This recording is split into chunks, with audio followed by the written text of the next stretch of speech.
Okay, we are back. I'm very happy to have on the Goldstein on Gelt show Michael Linenberger, who is an expert in time management. In fact, he's written a lot of books on it, and many of them have been #1 best-selling books as well.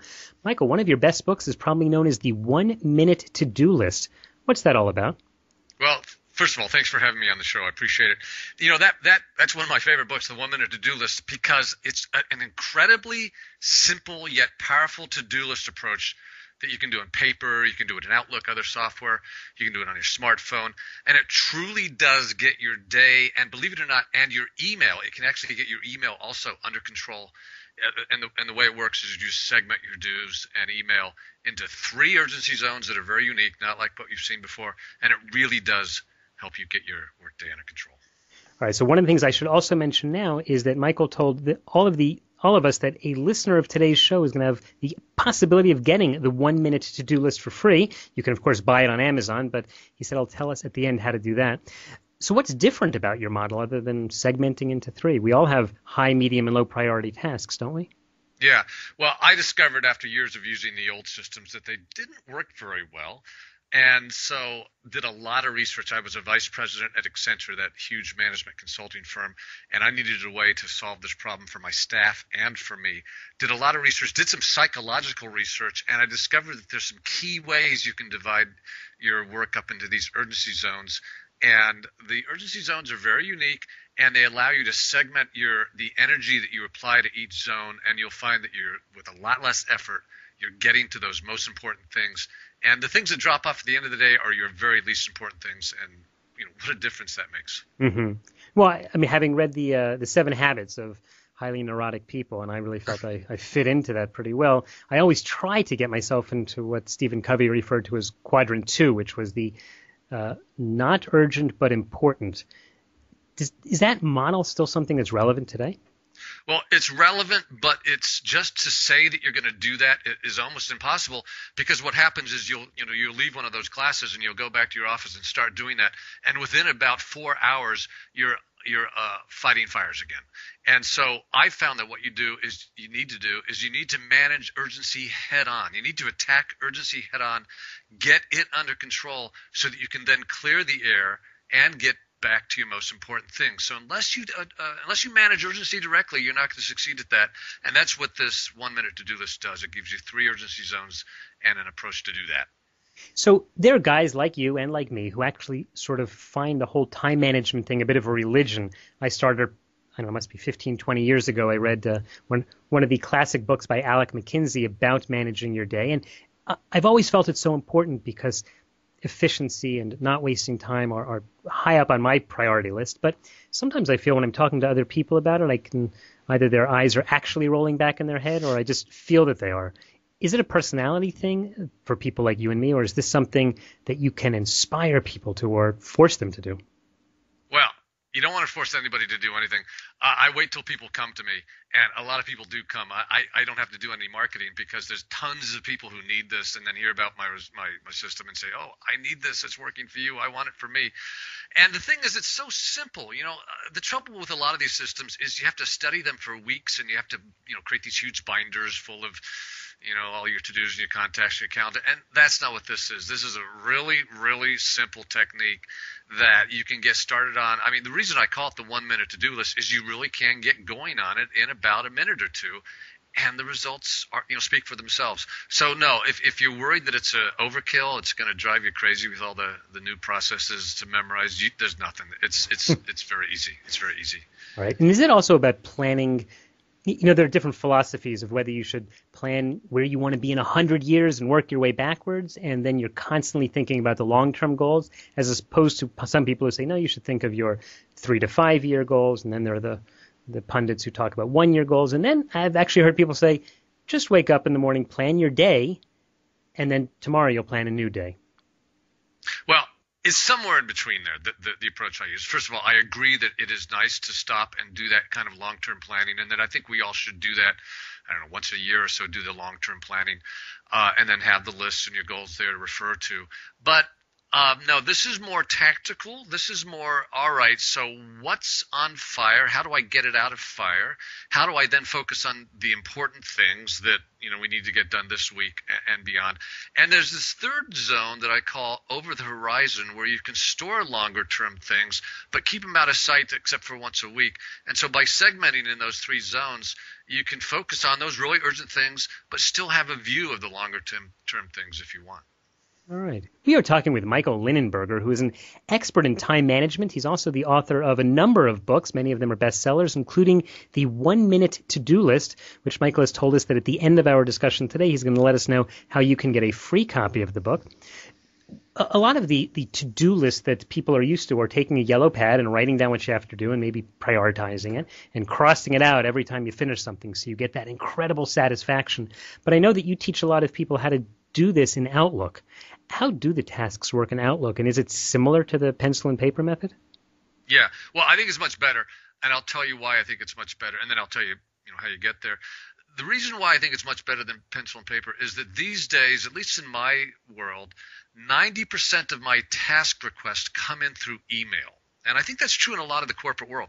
And so if you're getting these task requests with the details attached to the email on how to do it, it's the beauty of Outlook is you can just drag and drop that email on top of the task icon, and that converts it into to-do with all of the body of the email in the body of the to-do itself. So 2 weeks from now when you work on it, you don't have to go search for that email. It's right there associated with the task. That's the beauty of using the task system in Outlook. Only 5% of Outlook users use the task system in Outlook.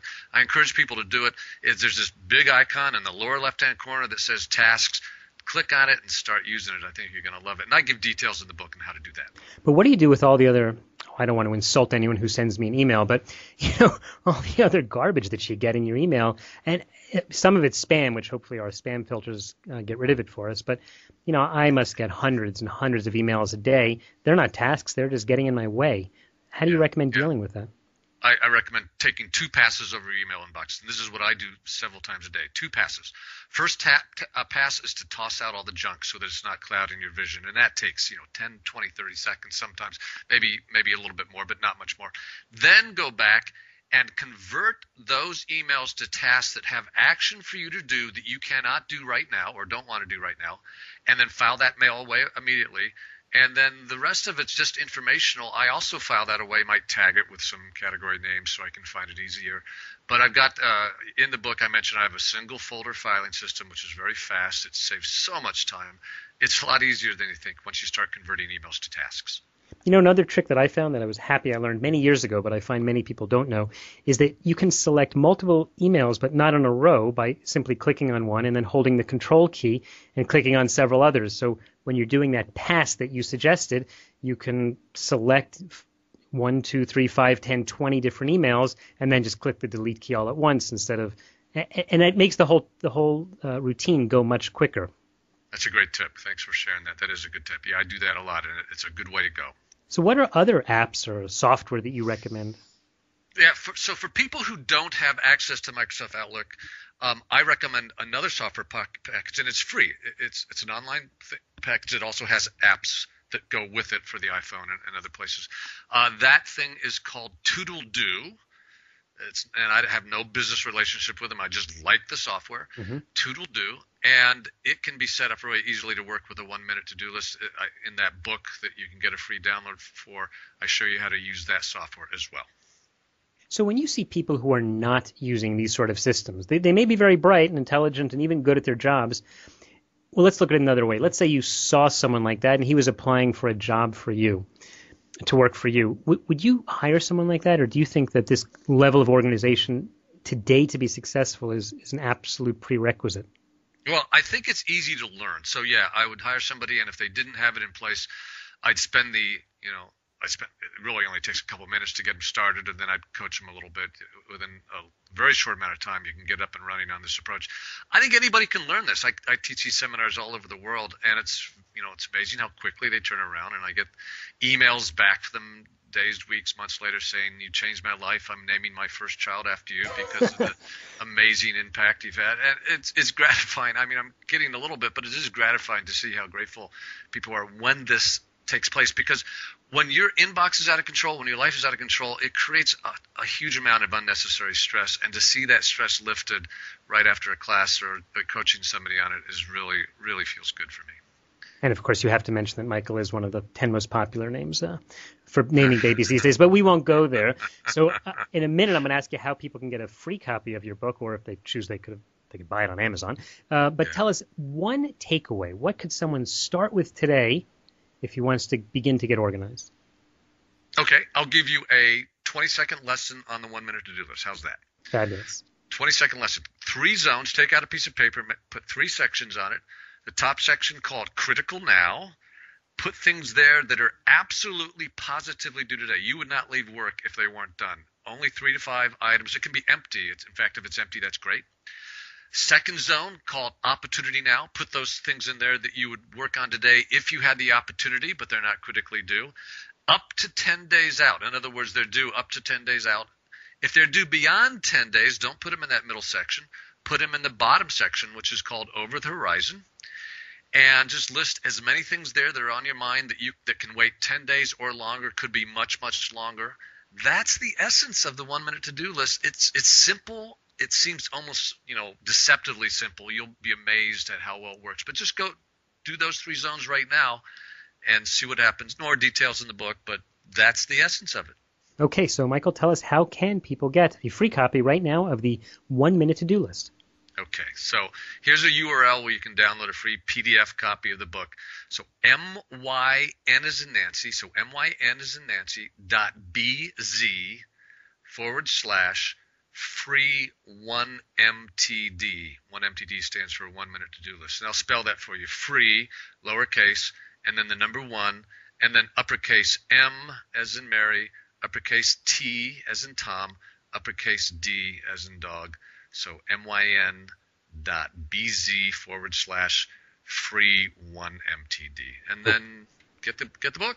Okay, and to make it easy for everyone else who didn't quite follow all that, we will put that link in the show notes at goldsteinongelt.com. And we'll put a link also, Michael, to your website so people can see some of the other fabulous books that you've written.